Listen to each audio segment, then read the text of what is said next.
sangkatauhan, purihin ang Panginoon. Papuri sa kaitaasan, siya'y papurihan, Diyos ng lahat. Papuri sa kaitaasan, siya'y papurihan, ngayon at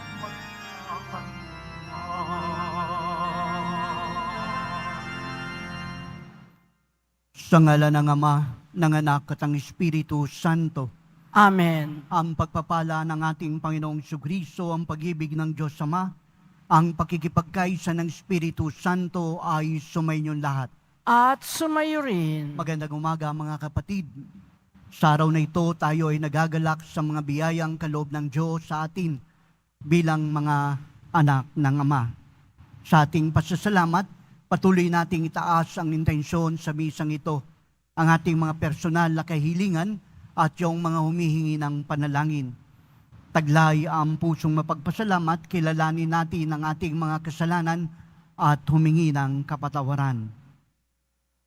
Inaamin ko Sa makapangyarihang Diyos at sa inyo mga kapatid, na lubha akong nagkasala sa isip, sa salita, sa gawa, at sa aking pagkukulang, kaya isinasamo ko sa mahal na Birheng Maria, sa lahat ng mga anghel at mga banal, at sa inyo mga kapatid, na ako'y ipanalangin sa Panginoong ating Diyos. kawan tayo ng makapangyarihang Diyos, patawarin tayo sa ating mga kasalanan at patnubayan tayo sa buhay na walang hanggan. Amen. Panginoon, kaawaan mo kami. Panginoon, kaawaan mo kami. Kristo, kaawaan mo kami. Kristo, kaawaan mo kami. Panginoon, kaawaan mo kami. Panginoon, kaawaan mo kami. Manalangin tayo. Ama naming makapangyarihan, maisalob nawa namin palagian ang mga galing sa Espiritu ng kabanalan upang sa salita at gawa ay aming magampanan ang lahat ng iyong mga kinalulugdan. Sa pamamagitan ni Jesucristo kasama ng Espiritu Santo, magpa sa walang hanggan.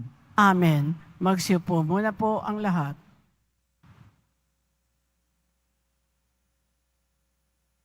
Pagbasa mula sa sulat ni Apostol Santiago. Mga pinakamamahal, may tiisin ba ang sinuman sa inyo? Manalangin siya. May nagagalak? Umawit siya ng papuri sa Diyos. Mayroon bang may sakit sa inyo? Ipatawag niya ang matatanda ng simbahan upang ipanalangin siya at papahiran ng langis sa ngalan ng Panginoon. At pagagalingin ang may sakit dahil sa panalangin may pananampalataya. Ibabangon siya ng Panginoon at patatawarin kung siya'y nagkasala. Kaya nga, ipagtapat ninyo sa inyong kapwa ang inyong mga kasalanan at ipanalangin ng isa't isa upang kayo gumaling. Malaki ang nagagawa ng panalangin ng taong matuwid. Si Elias ay taong tulad din natin. Mataimtim niyang itinalangin na buhuwag umulan at sa loob ng 3 taon at 6 na buwan ay hindi nga umulan. Muli siyang nanalangin at bumagsak ang ulan at namunga ang mga halaman. Mga kapatid, kung nalilihis sa katotohanan ng isa sa inyo at may isang nagpapanumbalik sa kanya, ito ang tandaan ninyo. Ang sinumang nagpapanumbalik sa isang makasalanan mula sa kanyang maling pamumuhay ay nagligtas ng kaluluwa nito sa kamatayan at sa gayoy napawi ang maraming kasalanan. Ang salita ng Diyos. Salamat sa Diyos. Dalangin ko'y tanggapin mo sa iyong handog na insenso. Dalangin ko'y tanggapin mo sa iyong handog na insenso. Sa iyo, O Poon, ako'y dumadalangin. Sa aking pagtawag, ako sana'y dinggin. Ang aking dalangin, sana'y tanggapin mo. Masarap na sa iyong handog na insenso ariing paggabing handog ko sa iyo. Dalangin ko'y tanggapin mo sa miyong handog na insenso. O Panginoon ko, bibig ko'y bantayan, ang mga labi ko'y lagyan mo ng bantay. Di ako hihinton, nyaring pananalig, ang pag-iingat mo'y aking ninanais. Huwag mong itutulot, buhay ko'y mapatid. Dalangin ko'y tanggapin mo sa miyong handog na insenso. Magsitayo na po ang lahat.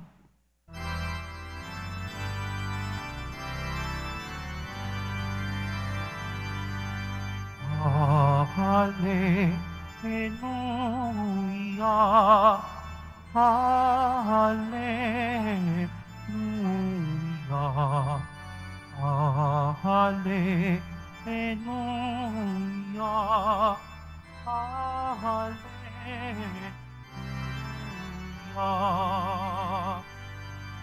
Papuri sa Diyos Ama, pagkat itinahayag niya, hari siya ng mga taba. Hallelujah, Hallelujah, Hallelujah,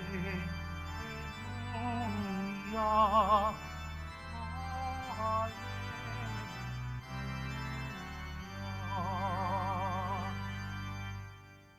Sumainyo ang Panginoon. At sumayo rin, Ang mabuting balita ng Panginoon ayon kay San Marcos. papuri sa iyo, Panginoon.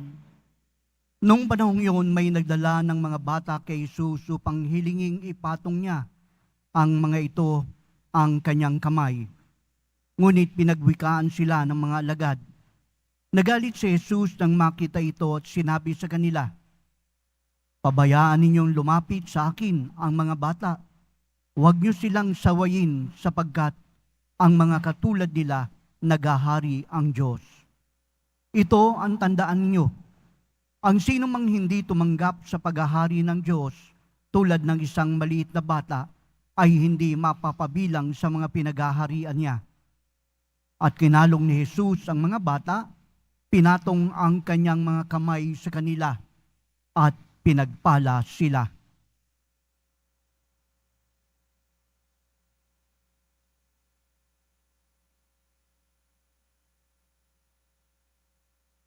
Ang mabuting balita ng Panginoon. Pinupuri ka namin, Panginoong Heso Kristo. Magsipo muna po ang lahat. Muli magandang umaga po sa ating lahat, mga kapatid. Father. Alam niyo po, noong unang panahon ng Jewish time o para sa mga Hudyo, ang ginagawa po nila ay dinadala po ng mga magulang o ng nanay ang mga bata sa rabay. At ang hinihiling po nila ay ipatong ng rabay o ng guro ang kanilang mga kamay, tanda na sila ay pagpapalain. Nung panahon pong yun ay kilalang kilala si Jesus. Kaya naman, ang mga magulang ay kinuha po ang oportunidad na makalapit kay Jesus. Hila-hila nila ang kanilang mga anak at humihingi ng pagkakataon na maipatong ni Jesus ang kanyang kamay sa kanilang mga anak upang humingi ng pagpapala. Parang naingayan po yung mga apostol at hindi po nila natanggap na talagang pinagkakaguluhan si Jesus. Kaya naman, ang ginawa po nila, pinigil po nila ang mga bata. Kaya nung makita po ni Jesus ito, ang ginawa niya, pinagsabihan niya po ang mga apostol na huwag gawin ito. Hayaang lumapit ang mga bata sa kanya. Parang sa atin, kapag tinitignan po natin ang buhay natin, lalo na tayo pong mga mananampalataya, isa po sa napakagandang hamon para sa atin ay ilapit ang mga bata sa ating Panginoon. Kunin po natin ang mga oportunidad. Halimbawa po, kapag kayo po'y bibisit o bibisita sa simbahan, kahit dito po sa Quiapo, magkaroon po tayo ng effort nadalin din ang ating mga anak upang humingi ng pagpapala sa Diyos. At para po sa ating mga magulang, isa pong napakagandang tradisyon ang muli nating ibalik. Sa atin po, kilalang-kilala po tayong mga Pilipino, yung tinatawag po nating mano po. Ito po'y isang pagkakataon para maibigay po natin ang pagpapalang tinanggap natin. Kaya kung halimbawa kayo po'y galing ng simbahan, take the opportunity. Hayaan niyo pong maramdaman ng mga bata na kailangan nila na sila ay pagpalain at ito ay pagpapalang magmumula sa Diyos. Kaya naman, binibigyan po natin sila ng kamalayan na ang pangangailangan ng bawat isa sa atin ay ang pagkilala natin sa Diyos. Kapag tinignan po natin ang isang bata, hiniling tulad po ni Jesus, kung ikaw ay hindi magiging tulad ng isang bata, hindi ka makapapasok sa paghahari ng Diyos. Bakit po? Babalik at babalik po tayo. Ano ba yung katangian ng mga bata? Ano ba yung kanilang ugali? Ano yung kanilang kakanyahan na dapat po nating angkinin? Tayo po kasi kapag halimbawang may kagalit tayo, tayong mga matatanda, tanim mo ito, hindi kita mapapatawad. Pero kapag tinignan nyo po ang isang bata, kapag may kaaway, pinukpok nga rito, nakita nyo, dumudugo. Pero maya-maya lang po, magkalaro na naman sila. Hindi po sila nagtatanim ng sama ng loob, bagkus naroon po lagi ang kanilang pagtitiwala, ang kanilang pagmamahal. At sa mga bata, nariyan po yung tinatawag po nating pagiging obedient, yung sumusunod kahit hindi po nila nauunawaan kung ano ang kanilang ipagawa sa kanila. Para sa atin, kailangang maipaliwanag. Ngunit pagdating po natin sa ating pakikipag-ugnayan sa Diyos, minsan may pinagagawa po sa atin na hindi natin alam. Ngunit sa pagkakataon pong ito, kailangan nating isurrender ang ating sarili sa Diyos at tanggapin na laam niya at alam niya kung ano ang naisin niyang ipagawa sa atin. Narayan, sabi natin, obedient, trusting, nandyan ang pag-ibig. Kaya ang mga bata, ang dali po nating mahalin. Tignan po natin ang mga bata kahit sa bahay po, di ba? Ang mga tahanang walang bata, kadalasan ang mga nakatira, masusungit. Pero kapag may bata, ay makita nyo po, talagang alive na alive ang bawat isa. Nag-iisip kung ano ang pwedeng maibigay at maipaligaya at nang sa gayon maging maligaya ang bata. Kasi meron tayong sentro at yan ang ating mga bata o ang ating mga anak. Nandun po yung kanyang pagiging inosente. Nandun ang kanyang pagiging loyal. Mga bagay-bagay na kakanyahan ng isang bata ang siyang sinasabi ni Jesus na dapat nating angkinin. Ang mga bata walang pinagmamalaki. Nandun po yung kanilang pagiging humble sa kanilang sarili. Kaya naman, ang wika po sa atin ng Panginoon, hanggat hindi ka nagiging tulad ng isang bata, hindi ka makapapasok sa paghahari ng Diyos.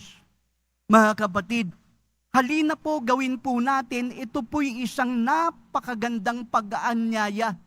Ito po'y isang napakagandang reminder and yet radical reminder to all of us.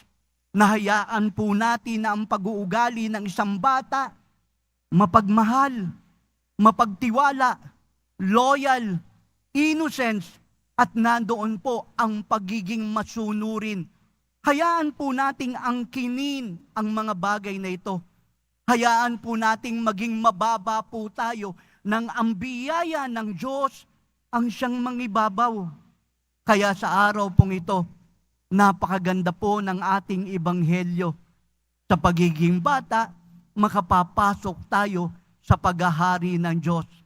Ngunit, upang maging ganap ang mga bagay na ito, kailangan po nating to get rid of our personal interest. Bakit?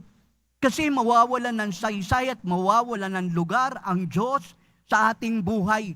Kung ang iniisip lang natin, sarili natin, kung ang gusto lang natin ang dapat masunod at dapat kilalanin tayo, ito po'y laging opposite ng pagiging isang bata. Dapat ako lagi ang kilala, dapat ako lagi ang mataas. Kaya ngayon sa araw pong ito, isang napakagandang paalala mula sa atin, para sa atin, ang kilalanin ng Diyos na tayo ay mga anak ng Diyos, na tayo ay bata sa harapan ng Diyos, nang sa gayon makapasok tayo sa paghahari ng Diyos. Alam niyo po, sabi po ni Saint Aloysius, ang bagay na ito, mas makabubuting maging isang bata ako sa harapan ng Diyos kaysa sa maging hari ng sanlibutan. Sa araw pong ito, ipanalangin natin na hari nawa, ipagkaloob ng Diyos sa atin ang katangian ng isang bata nang patuloy natin siyang mahalin at ipagkaloob ang ating sarili sa Kanya. Amen.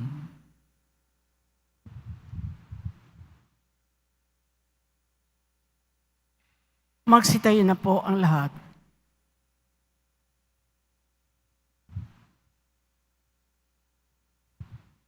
Minamahal kong mga kapatid, may pananalig na lumapit tayo sa ating iharap sa Diyos na mapagmahalan lahat ng Kanyang mga anak, ang ating mga pangangailangan, ang ating tutugon.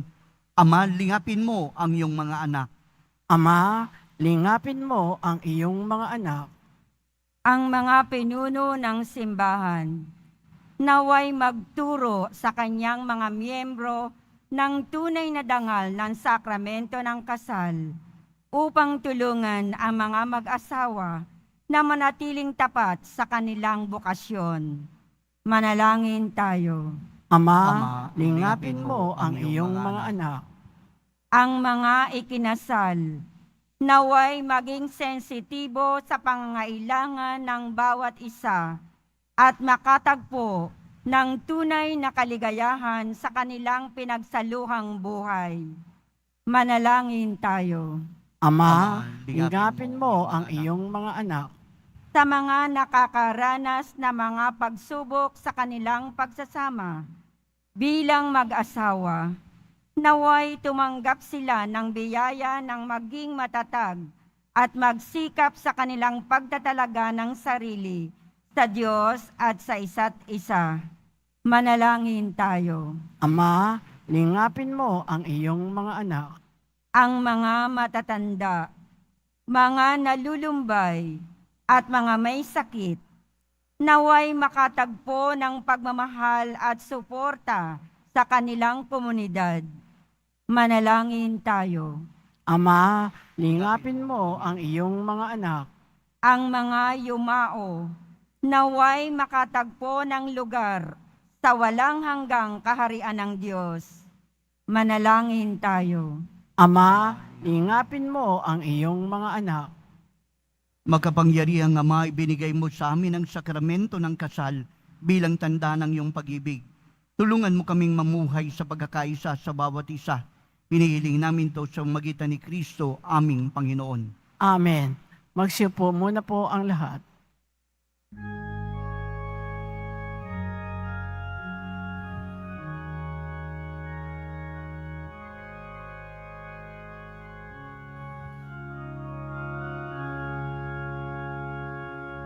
Aming alay sa iyo, Panginoon. Ang tinapay at alak na iyong kaloob upang gunitain ang iyong bungay na iningalay nang tayo'y magdiwang bilang isang sambayanan. Magsitayo na po ang lahat. Mga kapatid, manalangin kayo upang ating paghahain ay maging kalugod-lugod sa Diyos amang makapangyarihan sa lahat. Tanggapin nawa ng Panginoon itong paghahain sa iyong mga kamay, sa kapurihan niya at karangalan, sa ating kapakinabangan at sa buong sambayanan niyang banal. Ama namin lumikha at sa pagganap namin ng banal na pagdiriwang upang ikaw ngayon aming paglingkuran. Iniling nawa naming pagmapakinabangan ang iyong inihain sa iyong karangalan.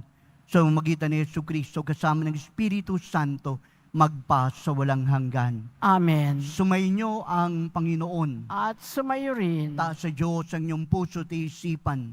tinaas na namin sa Panginoon. Pasalamatan natin ang Panginoong ating Diyos. Marapat na siya ay pasalamatan. Ama naming makapangyarihan, tunay ngang marapat na ikaw ay aming pasalamatan. Pinagbibigyan mong ito'y aming mahiyag kahit na ito'y walang anumang may daragdag. Sa kadakilaan sa iyo likas sa pagpupuri namin ang nakikinabang ay kami rin ang iyong pinakikiharapan sa pamamagitan ng iyong anak na minamahal. Kaya kaysa ng mga anghel na nagsisiawit ng papuri sa iyo nang walang humpay sa kalangitan, kami nagbubunyi sa iyong kadakilaan. Santo, Santo, Santo, Panginoong Diyos ng mga hukbo, napupuno ang langit at lupa ng kadakilaan mo. Husana sa kaitaasan, pinagpala ang naparirito sa ngalan ng Panginoon. Husana sa kaitaasan. Ama naming banal, Magsiluhod po ang lahat. ikaw ang bukal ng tanang kabanalan. Kaya sa mamagitan ng iyong Espiritu, gawin mong banal ang mga kaloob na ito upang para sa amin maging katawan at dugo ng aming Panginoong Jesucristo. Bago siya pinagtiis ang kusan loob na maging handog, kinuha niya ang tinapay. Nagpasalamat sa iyo. Pinaghati-hati yun niabot sa kanyang mga alagad at sinabi, tanggapin yung lahat ito at kanin. Ito ang aking katawan na ihahandog para sa inyo.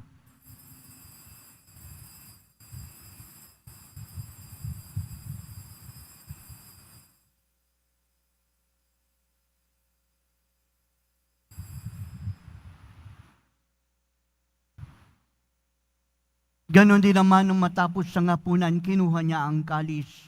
Muling nagpasalamat sa iyo. Inabot ang kalis sa kanyang mga alagad at sinabi, tanggapin niyo lahat ito at inumin. Itong kalis ng aking dugo, ng bago't walang hanggan tipan. Ang aking dugo na ibubuhos para sa inyo at para sa lahat, sa pagpapatawad ng mga kasalanan. Gawin niyo ito sa pag-alaala sa akin.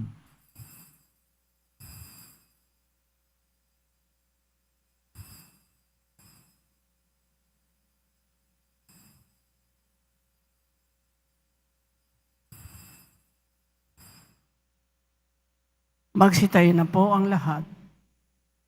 Ipagbunyi natin ang misteryo ng pananampalataya.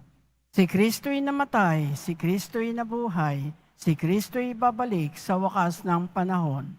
Ama, ginagawa namin ngayon ang pag-alala sa pagamatay at muling pagabuhay ng iyong anak. Kahit nialay namin sa iyong tinapay na nagbibigay buhay, ang kalis na nagkakaloob ng kaligtasan. Kami nagpapasalamat dahil minarapat mo kaming tumayo sa harap mo para maglingkod sa iyo. Sinasamo namin kami magkasalo-salo sa katawan at dugo ni Kristo ay mabuklod sa pagkakaisa sa pamamagitan ng Espiritu Santo. Ama, lingapin mo ang simbahang laganap sa buong daigdig. Puspusin mo kami sa pag-ibig kay San Francisco na aming Papa, ni Jose na aming Obispo, lahat ng mga pari, mga religyoso, diakono, at ang tensyon ng iyong bayan. Alalahanin mo rin mga kapatid naming nahimlay na may pag-asang sila'y muling mabubuhay. Gayon din ang lahat ng mga pumanaw. Kawan mo sila at patuloyin sa iyong kaliwanagan. Kawan mo at pagindapating kaming lahat na makasalo sa iyong buhay na walang wakas. Kaysa ng mahal na Birheng Maria, Ina ng Diyos, ng kanyang kabiyak ng pusong si Jose, at lahat ng mga apostol, San Juan Bautista, lahat ng mga banal na namuhay dito sa daigdig ng kalugod-lugod sa iyo. May pagdiwang nawa namin pagpupuri sa kararangal mo sa pamamagitan ng iyong anak, naming Panginoong Jesucristo. Sa pamamagitan ni Kristo, kasama niya at sa Kanya, ang lahat ng parangal at papuri ay sa iyo, Diyos Amang makapangyarihan, kasama ng Espiritu Santo, magpa sa walang hanggan. Amen. Sa tagubili ng nagagagaling na utos at turo ng ating Panginoong Kristo, buong pag-ibig nating tawagin ang ating Ama. Ama Ama namin, namin, sumasalangit ka, sambahin ang ngalan mo, mapasa amin ang kaharian mo, sundin ang loob mo dito sa lupa para nang sa langit. Bigyan mo kami ngayon ng aming kakanin sa araw-araw at patawarin mo kami sa aming mga sala para nang pagpapatawad namin sa nakakasala sa amin at huwag mo kaming ipahintulot sa tukso at iadya mo kami sa lahat ng masama. Inihiling namin kami ay Diyos sa lahat ng masama, pag-aruban ng kapayapaan araw-araw. Ligtas sa kasalanan, layo sa lahat ng kapahamakan. Samantalang aming pinananabikan ang nakilang araw ng pagpapahayag ng tagapagligtas naming si Jesucristo. Sapagkat iyo ang kaharian at ang kapangyarihan at ang kapurihan magpakailanman. Amen. Mga kapatid, dali ng manalangin para sa kapayapaan, kapayapaan sa buong mundo. Kapayapaan sa ating bayan. Kapayapaan sa ating tahanan. Kapayapaan sa ating puso. Panginoong Jesucristo, sinabi mo sa iyong mga apostol, kapayapaan ang iniiwan ko sa inyo. Ang aking kapayapaan ang ibinibigay ko sa inyo. Tungayin mo ang aming pananampalataya at huwag ang aming mga pagkakasala.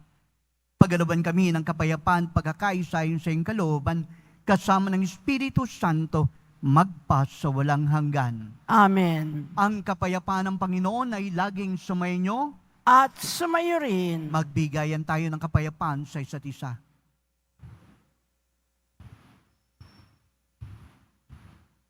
Kordero ng Diyos na nag-aalis ng mga kasalanan ng sanlibutan, maawa ka sa amin. Kordero ng Diyos na nag-aalis ng mga kasalanan ng sanlibutan, maawa ka sa amin. Kordero ng Diyos na nag-aalis ng mga kasalanan ng sanlibutan, ipagkaloob mo sa amin ang kapayapaan, magsilod po ang lahat. Ito ang kordero ng Diyos. Ito siyang nag-aalis ng mga kasalanan ng sanlibutan. Mapapalad ang sa kanya'y patuloy na tumatanggap. Panginoon, hindi ako karapat-dapat na magpatuloy sa iyo, ngunit sa isang salita mo lamang ay gagaling na ako.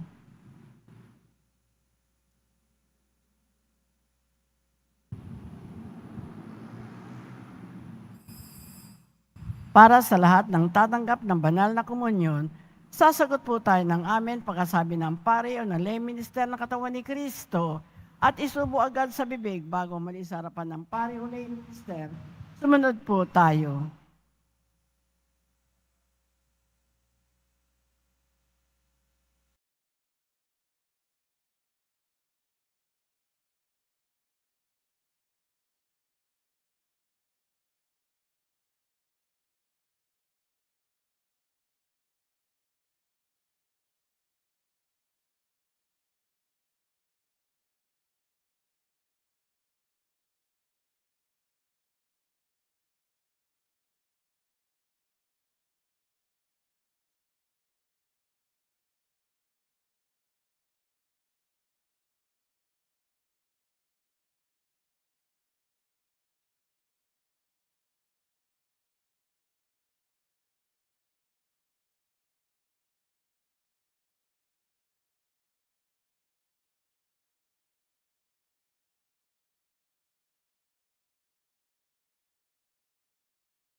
Manalangin tayo.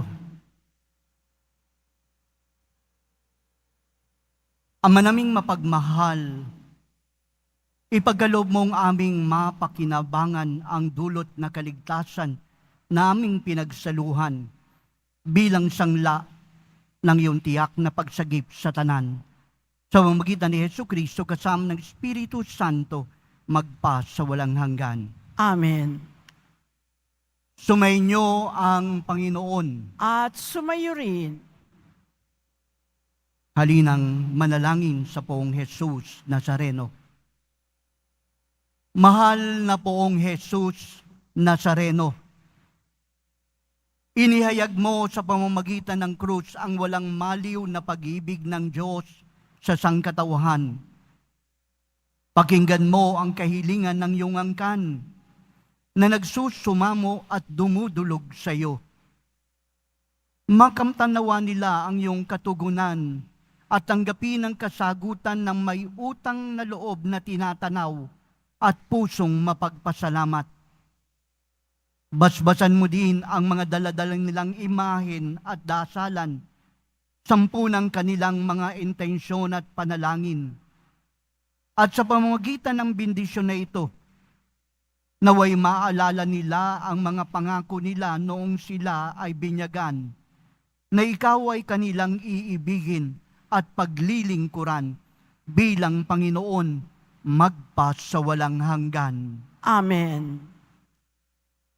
Sumainyo ang Panginoon At sumayo rin. at pagpalain kayo ng makapangyarihang Diyos, Ama, Anak, at Espiritu Santo.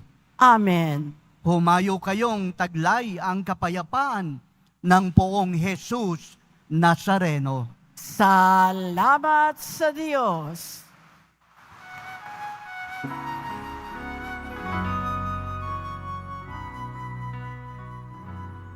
Nuestro Padre Jesus Nazareno, sinasamba ka namin, pinipintuo ka namin, aral mo ang aming buhay at kaligtasan.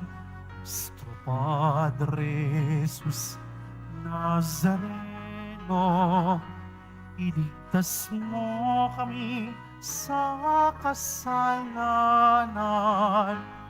Ang krus mong kinamatayan ay sagisag ng aming kaligtasan. Nuestro Padre Jesus Nazareno, dinarangal ka namin. Nuestro Padre Jesus Nazareno, minuwalhati ka namin. Nuestro Padre Jesus Nazareno, dinarangal ka namin. Nuestro Padre Jesus Nazareno, minuwalhati ka namin.